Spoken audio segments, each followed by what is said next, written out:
remember looking for those friends and writing them out and finding them. And I had to let go of my old friendship, and they were not happy with me. They held a grudge against me. They made fun of me. It was a very sad situation. Obviously, it was mature, it was a lot younger, but that's just going to happen. That's just part of life, is detachment and pivoting ourselves. Now, let me talk about the word loneliness. A lot of times we think that less friends is lonely and more friends is not.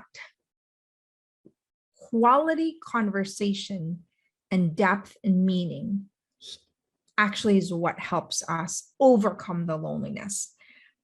We're lonely when we're not going to the depths of our need, which is deep, nourishing conversation. You can hang out with so many friends and still feel lonely. You could have 1,000 friends and feel lonely, because what your heart is in search of, the universal desire of our heart, is meaning, is depth. And so find the few friends that you have, that you can have those deep, meaningful conversation, and invest in them. So how do you find them? You have to look for them. You have to have conversations with people and see if there is sort of that level of depth and connection.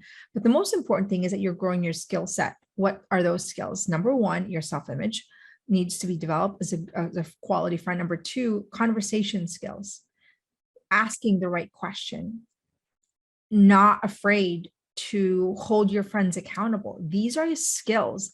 Boundaries, these are skills.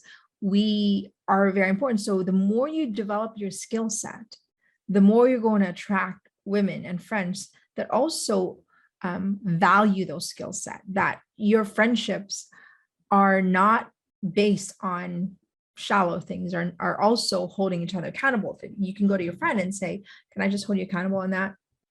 And it's great. And it's just normal. It's not challenging.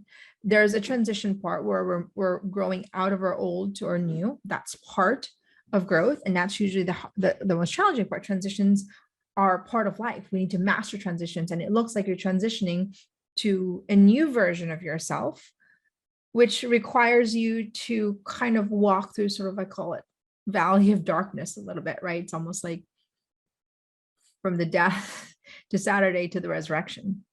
And you're in that limbo Saturday where you're trying to figure out you're in the process. And I think it's a great way to think, even in life in general. There's always that transition, and that transition is always that Saturday where we're trying to figure out what's going on, and we're persevering and we're hopeful, but yet we don't have the full understanding of it. So in terms of friendship, stay the course, find their friends, but understand that the transition could require you to I guess it's a form of suffering with a clarity that there's hope at the end of the tunnel, that you're in search of the right friends, that you're developing the right skills, and that you're going to have those nourishing friendships. And it's only a matter of time. If you like this practical life training in the Women's School, click subscribe so you can get access to more of our practical life training. Also, comment below and let us know what you think so we can hear from you. Don't forget to like this video and share it, because our vision here in the Women's School is to give you practical life training to help you become who you were created to be for such a time as this.